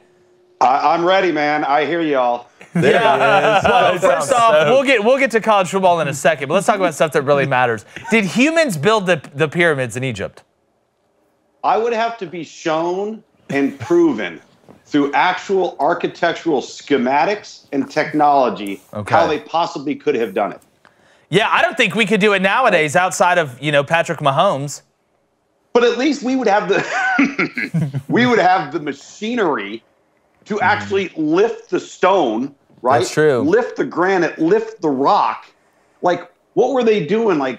Intertwining vines to make rope to lift 10-ton boulders? Tom, I've watched enough Ancient Aliens to know that they got those stones from hundreds of miles away. Okay? They didn't have planes back then. They had Vimanas. You know what? I'm going down. Y'all do not want me to go down this route. They were really. I will turn into Giorgio Tsoukalos on here so quick. Your hair my hair will just start getting taller and taller. The answer is aliens. Yeah, that is perplexing. Yeah, it's very perplexing. But speaking about aliens, Tom, Auburn doesn't have a lot of them personnel-wise on the team right now. Tank Bigsby's obviously a really good player. Jarquez Hunter, really good player. You got a big game against Penn State. To me, this is almost must-win territory for Brian Harsin. You need something good to happen. You didn't look good against San Jose State. This is a way to kind of get some momentum there for Auburn. When you look at this game, what are your spidey senses telling you on a Thursday before they kick it off at 3 p.m. Central? I believe that's the time on Saturday. That if Sean Clifford stays healthy, Penn State clearly has the better quarterback advantage. Mm-hmm. And how can Auburn on offense have Tank Bigsby and have Robbie Ashford be your leading rusher last week? I mean, I look at this game and the home field advantage, the crowd. We've been to an Auburn game. It's electric. I was in Happy Valley last week. That was an unbelievable atmosphere. They're used to that type of atmosphere when it's the friendly confines of being the home team. So how Penn State handles the road environment, which they did a really nice job of at Purdue in week one, may play a bit of the role, but they just got a better football team, man. They got a three-headed monster in the backfield between Nick Singleton, Katron Allen, and Kevon Lee. Sean Clifford, man, he's a good battle-tested player. He just has to stay healthy. If he does, they got a chance to be really good. My one area where I say Auburn could create some havoc is Penn State is not very good in the offensive line right now. Yes. Mm-hmm. They're to some degree, they can be soft, they can be pushed around. Ohio last week brought some stunts and some twists and did some simulated pressures and created some problems in their pass protection, actually got home versus Sean Clifford multiple times. That would be the one area where if Auburn can get Penn State behind the chains and now get the crowd involved, that is where there might be a bit of an advantage for Auburn. But I'm trying to figure out how Auburn's going to consistently move the football on the ground or through the air, because we kind of know what they are at quarterback, right? Like, how many times do we need to see this? This is what they are. Yeah. Well, you know, Tom, again, we always talk about the games won and lost up front, but this game, whoever is able to run the ball is going to be able to control the tempo and kind of set the tone. You have two offensive lines that, in my opinion, just from a personnel standpoint, just aren't that great. It's one thing to know your assignment and line up and play your assignment. It's another thing to get there on the block and not be able to be dominant just because of physicality and ability and personnel. It's just the truth. I think if you're Auburn, if you're going to have a solid run game, it's going to have to be on the perimeter. It's going to have to be outside zone. You're going to have to see the jet sweep. Auburn isn't good enough, and I don't think Penn State is good enough to line up and say, you know what, we're going to play big on big. We're going to give you gap scheme. We're going to run power and counter and lead right down your throat because we have the cats up front to do it. I don't think you can do that. I think you got to beat them with outside zone, mid zone, work your inside zone, split zone, which everybody has, the jet sweep. If you're picking the quarterback to play for Auburn this week, I don't know how it's not Robbie Ashford. TJ Finley is a one-trick pony. Now, is Robbie Ashford a great thrower? No, but he is decent enough where that run threat can manipulate a defense enough to get guys open. It can help you in the run game. The RPO's more dangerous. The zone read's more dangerous. I just don't think TJ Finley gives you enough options to be able to, number one, improvise, which you have to be able to do with the quarterback position, extend plays from not only outside the pocket, but within the pocket. He struggles to do that. At some point, do you just get Robbie Ashford out there and just run a little diet wildcat? You almost have to, because essentially what you're describing with TJ Finley is you're playing 10 on 11. Yes. If the defense doesn't have to account for the quarterback's legs, you don't have to account a player for the quarterback. Now, you start running the quarterback, that changes your box number. It changes how much man-to-man defense you want to play. Just go back to 2 Sundays ago and watch Florida State, and they were going to live and die by man coverage. And that's why those runs for Jaden Daniels for LSU happened, because he's working through his progression and he realized, holy smokes, the front door is open. Everybody's There's nobody back's to account turned. for me. Yeah. And so I think you almost have to go with the guy that makes you the most dynamic, all right, and forces Penn State to have to account for that, because that was the issue for Purdue in week 1. Yeah. Penn State knew exactly what was coming, and they knew exactly where Aiden O'Connell was going to be. So it simplified what they were doing on defense. Very true. Tom, I'm so excited for Miami to go on the road to Texas A&M this weekend. Mario Cristobal, we're still trying to figure out what exactly the ceiling could be for Miami. They go in and they're going to play a Texas A&M team who's fighting for their pride here after losing to Appalachian State. A couple questions in one here. Do you think we'll see Max Johnson at quarterback for the Aggies? And if so, will it make a difference for Texas A&M? And on the Miami side, I mean, could this be a coming out party for Tyler Van Dyke with a big road win? So the answer to the Max Johnson question is I can't see how we wouldn't, right? Yeah. I mean, how do we not see maybe just a spark, something that gives them a chance now that we've gone through 2 weeks of Haynes King? But I think even the bigger question about Texas A&M on offense is, are they ever going to evolve? Are they ever going to become creative? Are they ever going to join maybe the rest of college football and bring some tempo, spread it out? Doesn't mean you can't run the football. Use all of those weapons that they have. I think that's as big of an issue as which quarterback they decide to play. Now, if you haven't seen Tyler Van Dyke yet, he's really talented. I think he's got the potential to develop into a first-round draft choice at some point. But I also think this is like the perfect storm for opportunity for Texas A&M here. Agreed. They're like a snake backed into a corner. It's the worst time to be playing. It's like Oklahoma having to go play Nebraska this week. Yep. Like it couldn't be a worse scenario. And nothing to lose. I think you'll see it. Yeah. No, I mean, it's unbelievable. And so listen, Miami will have superior athletes to what Appalachian State had last week. The question is, can Miami do to Texas A&M what Appalachian State did? Because that wasn't just about beating Texas A&M. It was how they beat Texas A&M.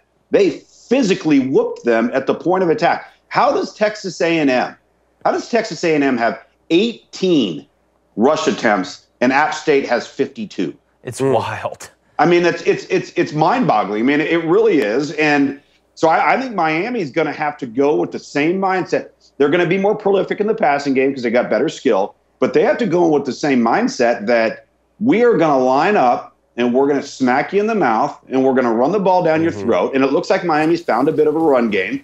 And I think their offensive line has vastly improved over what it's been the last couple of years. But, you know, one last note on this, which I found was interesting, is, you know, we keep hearing about recruiting and we keep hearing about this 2022 recruiting class. And I have said all along, very talented. They're all still freshmen. Yes. If you put too many of them on the field at the same time, you may have an issue. Well, lo and behold, I go to the little box score on Sunday morning, and I go to the defensive side of the football for Texas A&M.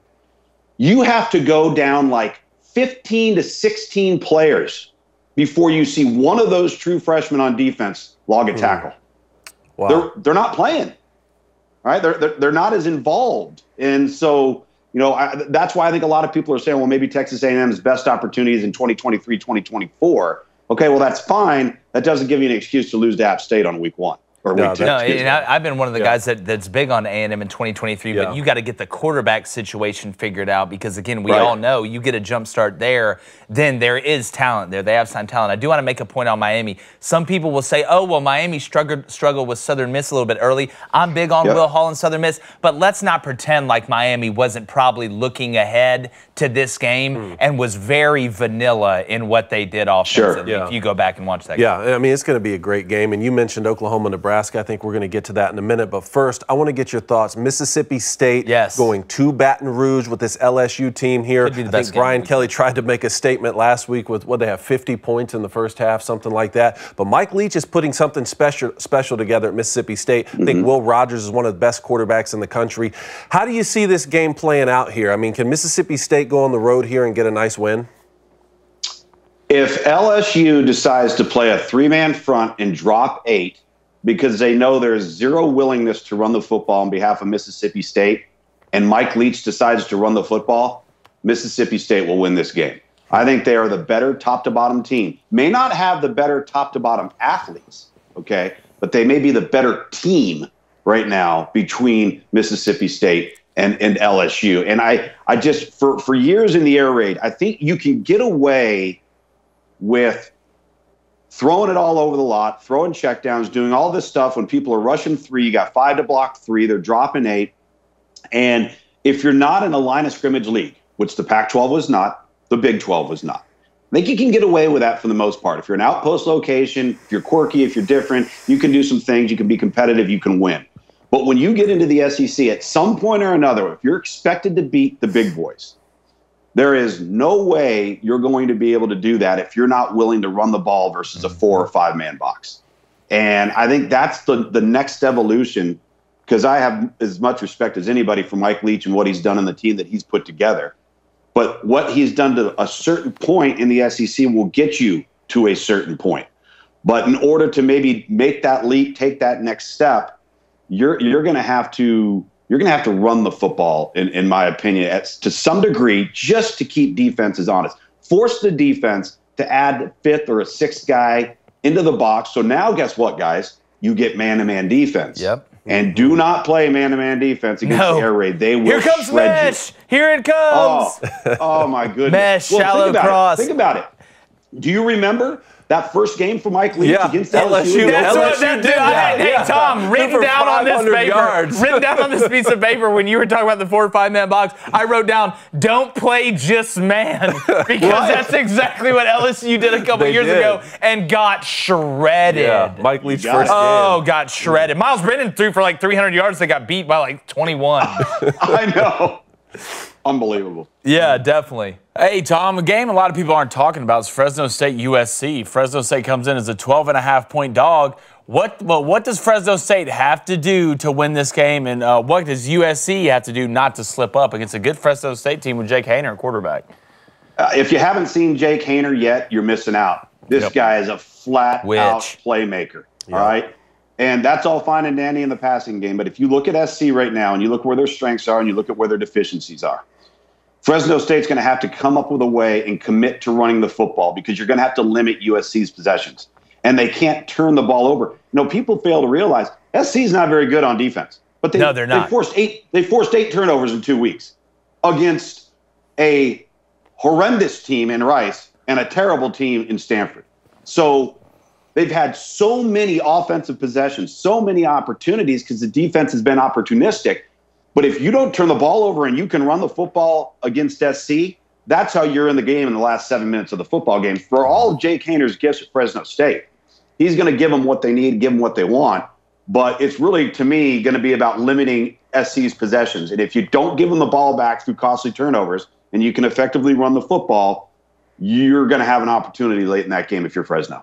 Without about you're able to run the ball, you're able to run the clock. Give yourself a chance at the end. I was disappointed Fresno State lost to Oregon State, but Coach Norman there at Oregon State. Oregon State's pretty good, man. I watched them. What they did to Boise State, that was no joke.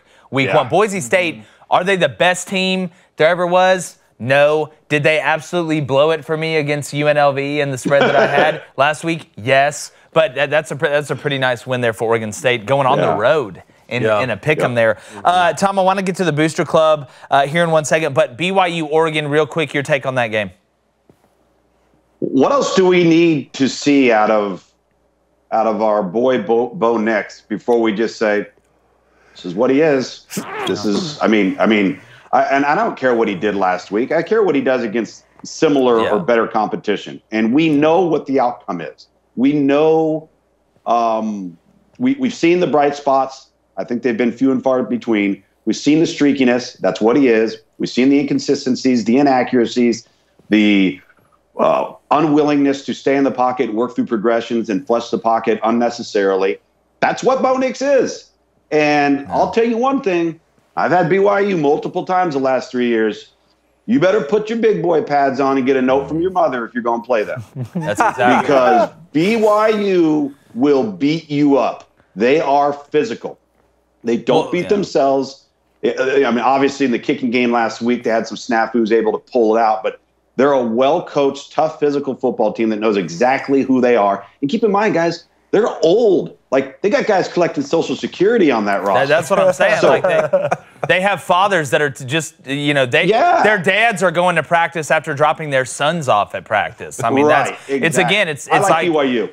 Yeah, it's they're like Dallas Carter. You're like, these guys have to be 40 years old. Like there's no way these guys are the right age. I will say, too, one of my rules for if I was ever a head coach for non-conference scheduling, never schedule a team like BYU or a school that's based off religion because, Tom, nobody plays harder for longer than people that are worried about the afterlife. So I would never, ever schedule them. That's just, again, that and the triple option. Those two things that I'm not doing. Yeah. Like, I'm not doing it. But, Blaine, Booster Club, what are they saying? Yeah, Riot Highs, # question for Tom. He says, what we saw from Texas last weekend against Alabama, will they be the biggest danger for Oklahoma in the Big 12? No, because the worst thing that could have ever happened to them, ever, was getting ranked. Why did the AP rank them? What is going on? You lost the game. They're back, Tom. Now, Texas is back, Tom. Get over it. I saw that, and I literally was like, you got it. And Steve Sarkisian had to be going, oh, no. Yeah. Oh, no. And so, listen, could they be? Yes. Do I think they played out of their mind?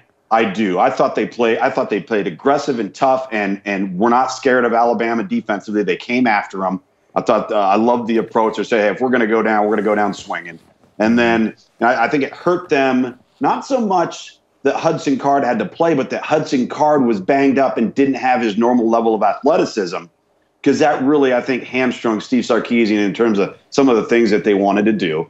At the end of the day, I think I've said this to you before, when you don't have equal talent or you're far off from talent, there's a gap. In order to win the game, the other team needs to help you, right? Yeah. Well, Alabama did plenty of that. 15 penalties. Couldn't run the football. Your leading receivers, your running back. I mean, there were opportunities there for Texas.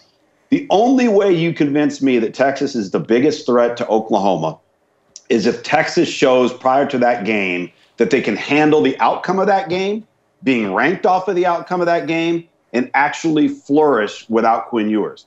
You ask me that question here in the next couple of weeks, it might be a different answer. And until then, no. I still think Oklahoma State, I think Baylor, even though they lost on the road to BYU, I still think that they're going to be a problem within the conference. So is Texas in the mix? Yes. Are they the favorite? I don't think so.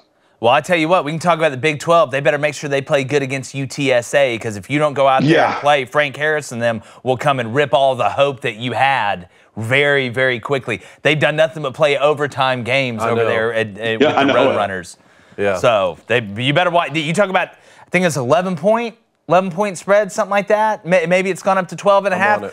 But, fellas, it's going to be hard for me not to take UTSA on the alternate line plus 14.5. Yeah, I don't think because you don't get healthier after playing Bama. No. I mean, I don't think that's a bad pick anyways. All right, we got a question from Josh Reagan, # Ask Tom.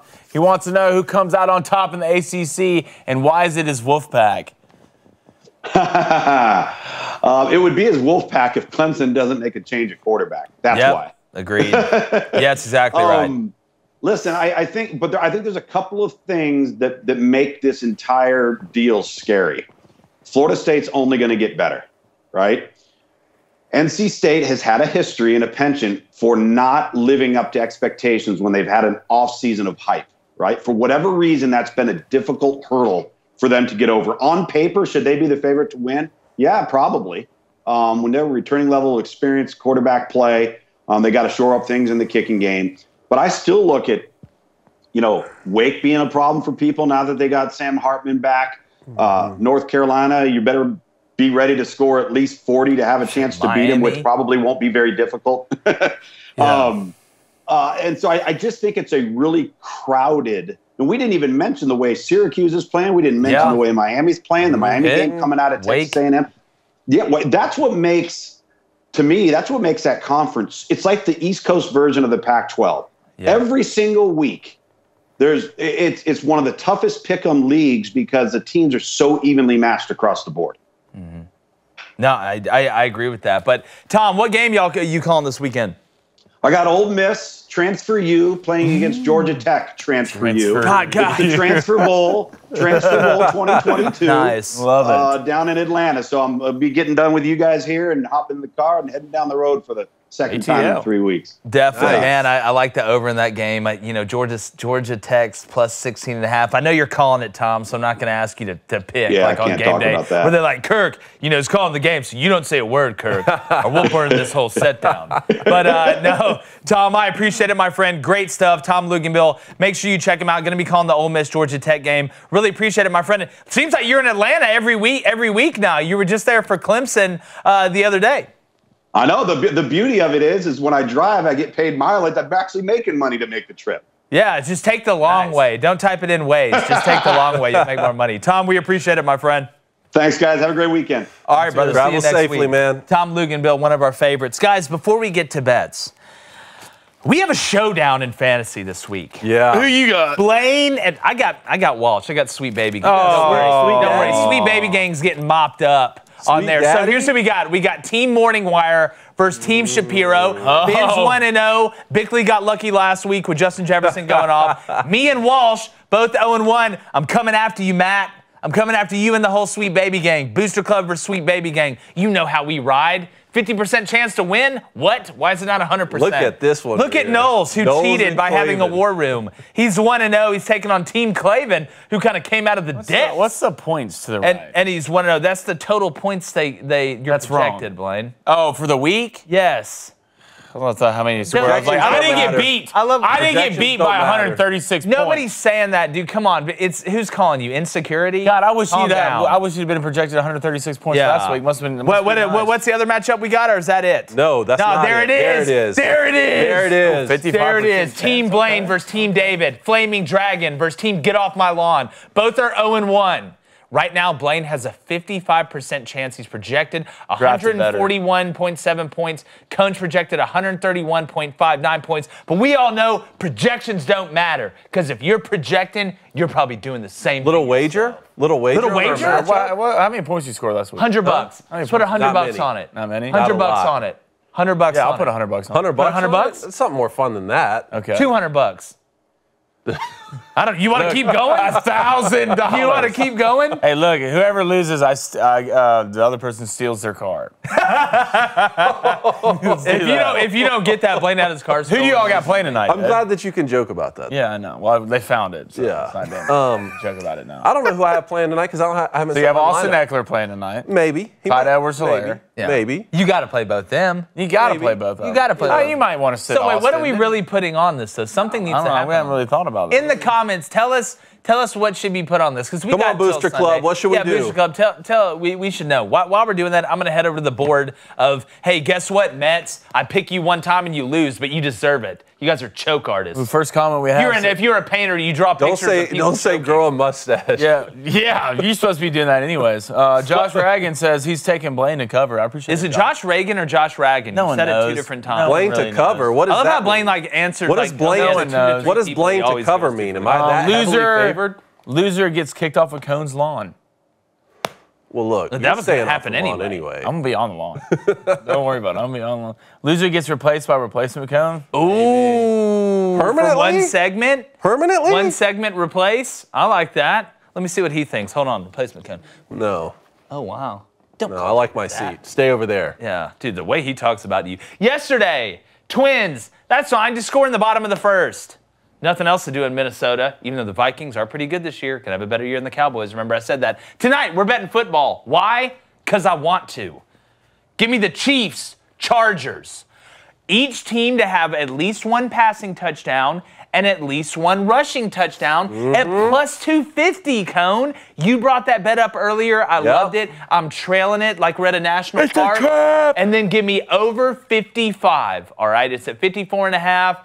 I do know two explosive offenses take the under, but I feel like we're going to get I'm feeling real 31-28, 34-31 type vibes on this one, fellas. Really feeling that. That'd be 4 touchdowns apiece from each team. That would be great. Everybody would love that. We'd all be friends. That's the over 55 plus 102. It's 2 dog bets tonight. You want to know why? Because they did x-rays of me the other day, and there's a little bit of dog in me, Cone. I don't know about that, but I like that bet, and we got that one from Blaine Crane is mid. Yes. New Twitter handle. New Twitter handle. What an accurate statement. We saw this bet, and we liked it a lot. We're going to trail you on this one. Kansas City, San Diego score one pass, or what did I say? One rushing touchdown, one passing touchdown. Yeah, I meant Kansas City and LA score one pass and one rush TD plus 250. I like it. I'm on that train. Then Rays, Jays, Nerfy minus 150 with Shane McClanahan and Kevin Gossman on the mound. It's a big game. Let's do it. Hey, by the way, stake. You see what I wrote here on the board? I said Ray J.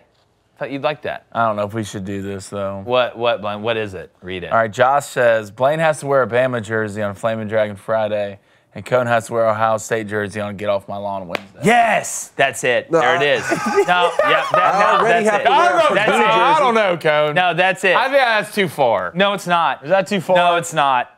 You won't That's even perfect. say Ohio State. I'm expecting you to put a jersey on your Come day on, of getting man. off my lawn. Come on, man. That's Get going to on go my everywhere, lawn. Dave. Get on my lawn. It's going to be on social. It's going to be on the whole nine. Are you ready for that? What do you have to do? I have to put a Bama jersey on, so I'll probably just not do it. No, please do this, guys, for us. For On us. For Flamin' the I show. already got Friday? enough DMs yesterday calling me a Bammer because I said Mama G's was mid. Can we right. Captain Planet this? You wanna do Shake it. Shake on it right here. You're seeing this. Let's go. I can't believe I'm putting my trust in people. That's exactly right. I can't believe I'm putting my I'm not trust buying in the people. jersey. I'm not even There playing it in the is. game. Do you have a Bama jersey, Dave? Huh? Do you have a Bama jersey at the house? We can find. No, Darby we'll Lou. find. You don't worry about I'm that. not. I'm Lou, not you in the buying chat? for a Bama jersey. You in the chat, Darby Lee? We'll find something for No, you. we'll find something. Oh, but that I'm is, so hold on. excited. That's another thing, though. I'm not paying. This is what I told the Purdue guy, because I have to wear a Purdue shirt on set because I lost. You told me that, yeah. I don't know how betting on Texas and Alabama led to me wearing a Purdue shirt, but I have to do that. But I told him he has to send it because I'm not paying for it, and I'm for sure not buying any Buckeye gear. But my new neighbor Brian is a big Buckeye fan, so maybe I can get something from him. I'm sure. But I don't plan on losing, because the team needs to come out hot tonight, Jake. They do. I'm just hoping Travis Kelce shows up. Do I play Juju Smith-Schuster tonight? I don't know. I'm going to sit down and look in the mirror. And You don't Travi and Juju? Yeah, I don't know if I want to double up there. I don't want to handcuff myself. I think the odds of Travis having a better game is there, which means Juju Smith-Schuster will score 3 touchdowns. All right, Blaine, your bets. Yes, I have. Give me the Chargers plus 7.5. Okay. I mean, there's not a lot of NFL games out there where teams are winning more than a touchdown, and usually the dog's covering. After I watched Geno Smith just figure it out for the one time in his career against the Broncos, give me the under 57.5 field goals. Let's get some field goals, guys. No. Lot of Taking the field under? goals. No. Lot of field goals. No. It smells like maybe a 14. You know what? I'd love for them to score 57. Sure. I'd love for 57. What do you got? You got the over. I got the over 55. How is yours over at plus 102 and yours is under at minus 175? I don't know. 57.5. That's like they think it's going to score exactly 56. No, this is on DraftKings. That's the first that's plus the money alternate total. But that's over. just crazy that they would set the line like that at 2.5 What does points. that tell you? That's an That alternate tells you total they right know. there. What is that? They're dialed hey, in. That guy that they have that can time travel came back and told them. I swear that's what I think it is. It might be. I still think they have 2 little kids locked in a room somewhere that can see the future.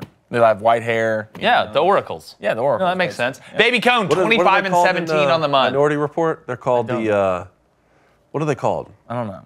The precogs. Precogs. Precogs, that's it. Yeah, you got Well done, the sir. precogs. They're hooked up as like a little matrix. Well done, sir. But Baby Cone, 25 and 17. He's gonna take the same game parlay of Kansas City over 29.5 points, over 3.5 touchdowns, and money line. So that's all for Kansas City at plus 155. And he's gonna take the St. Louis Cardinals minus 1.5 at minus 130 tonight, guys. Past 2 days. Cobras? All right. Yeah, Cobras. Past 2 days, 12 and 4 combined in the bets. Starting to really heat up. We understand, it's getting football season. So a lot of stuff going on. I want to read these booster bets real quick before I knock Cone's computer over. And then I'm going to sign us off here. Tyson's right hook. Trevor Robinson and Rally 23 ATL winner, all 3-0. Love it. On their way to immortality, and low-key thinking about moving the Hall of Fame up to 15-0. I already said that. Said it a long time ago. 15? Said it a long time ago. 15 and Everyone out. shot We me keep down. moving it up. 15. Well, everybody keeps doing It's so too good. easy. It's too easy. There's do a you lot of mean people who it's watch too our show. easy? A lot of people listen to it. A lot of people put bets. We have to make it. And then just an easy road to get in the Hall of Fame. That's exactly right. We've already seen it. Deion Sanders special. Deion Sanders already talked about the NFL Hall of Fame's too easy to get into. Well, we're for damn sure going to make sure this one is not 10 picks in a row. Easy. We also have All Access today at 11:30 Central. Come kick it with us. You can ask us questions. We make fun of each other, and we may just all wear the Get Along shirt, which is basically like a Siamese twins shirt. I don't know another way to put that. Cones High Waters. Blaine is tanking. Neff Tink. Portmanteau it. Are all 2-0. Revco 250, the preacher with the most, is 1-0. So is Blaine's mustache and J. Stewart Ranch. How many handles are people making about you? This is great. It's Blaine great. Crane is mid. I promise you that is not us. This is great. Like I said, I don't have enough emails. I can barely keep up my own Twitter, to be honest. Yeah, no, we love it. I'm not Kevin Durant. Somebody still, the best handle I've seen, it's like Cone's mind, Jake's heart, and Blaine's something else. I don't know what it is. Somebody made a handle on there. Yeah. I think I've seen that one before. Poll. You know, we were talking about Harry Potter earlier today. Okay, so I wanted to figure it out. What house? Trash yesterday. What house in Harry Potter would Jake be in? All right, Gryffindor, Slytherin. Don't forget, I am the Harry Potter of this show. Let's not forget that. Can I finish? Are No. you okay? You want to call insecurity? Hold on. Okay, yeah. All right, Gryffindor, Slytherin, or Hufflepuff. I couldn't put Ravenclaw, guys. I only got three What's options. the question? What house would Jake be in Harry Potter? Gryffindor, Slytherin, or Hufflepuff? I had some Ravenclaws out there, but I couldn't put it in there, guys. Hufflepuff. No. Hufflepuff. What are you trying to say? I don't know. I don't know that much about Hufflepuff. He's called you soft. But not Slytherin. You did. Not Slytherin, because you have good energy. You turned into a Bulbasaur guy over there? I don't know. I wish I knew. All right, let's do the poll. I say they probably picked, let's say Gryffindor, 39%. Hufflepuff. All right, Slytherin, 20%. Shocked. Gryffindor, 32%. Hufflepuff, 49%. Whoa, 49. What does Hufflepuff mean? What does that mean about? That means you're soft. No. Yeah. Does it? Well, Hufflepuff is like, I don't know where the I'm kid. not Hufflepuff's like the kid, like, you know, like. I'm legitimately not. They like plants. I'm legitimately not happy about this. Not violence, and they're like, I'm okay No, if he's you're. a I'm nice okay guy. if you're okay, Your and that's brother's okay. a nice guy. Huh? Your brother's a nice guy. Great guy. Don't Super nice confuse guy. kindness for weakness. Super nice guy. Don't confuse kindness for So weakness. Also, I have to You give know a the funny shout out real part? quick. You know the funny part? Plot twist, I'm Slytherin. Booster Club, guess what? It's on fire right I'm now. Slytherin, that's for I sure. have to give a shout out real quick too. Last night, on. went down to this place in Nashville called Printer's Alley. Got a lot of nice restaurants, Kinko's? things like that. No, Printer? but maybe that's how it started. Okay. It's a restaurant called Skull's Rainbow Room. I have to just tell you, we had to take Adam. You know, and he's 1 year old. You know, he's a 1 year old. Yeah. And they could not have been nicer. It's an upscale restaurant, but no condescension. Like, the service was immaculate. I'm gonna be going. What did you get to eat? I got? It must have been good if you're just throwing it out there in the show like this. Well, I mean, a parting thoughts, you know, I feel like I had to give them a shout out just because I'm like, man, they're probably going to be like uppity and pretentious about Adam coming. Like, ooh, it's a young human. The maitre d' came over there and like, he's eating goldfish with Adam, for God's sakes. You know, I got the prime rib, by the way. Man, I It's went. called the Rainbow Room? The Skull's Rainbow Room. Guys, I went. Should I take Reed there? Yeah, we're going, let's go. You want to go? Let's go. Let's do it. Cool. Yeah, y'all know where I went last night? Huh. What, One time at a Crystal? 5-star place. Crystal? Chick-fil-A. You want Chick-fil-A? Spicy chicken, regular chicken, hey, and got him some grilled chicken nuggies. Why would you get grilled chicken nuggets? It's like, Protein. well, there's protein in fried chicken nuggets. There's a lot of protein in that grilled chicken, baby. A lot of it. Yeah, well, I don't know. You're not a I don't scientist. know. You're in Hufflepuff. Who cares? Yeah, well, no, I'm not. That's what the Boots Club said. I'm in Slytherin. That's fine. Boots I'll Club just, said you're in I'll Hufflepuff. let the basilisk out on wherever you're at, and then you you'll can just do be that present since you're in forever. Hufflepuff, So but all right. that's how that happened. But we appreciate you guys. Make sure you like and subscribe. I'm gonna choke you. Good luck. Make sure you like and subscribe. Follow us on TikTok, Instagram, all that stuff. Booster Club, we appreciate you outside of the absolute blaspheming when it comes down to Hufflepuff. We know that's not true. Blaine's a charlatan, a fraud, and a liar. And like the chances of the bets not going good tonight, psych, reverse jinx of the bets going good tonight, we're going, gone. Take that, karma.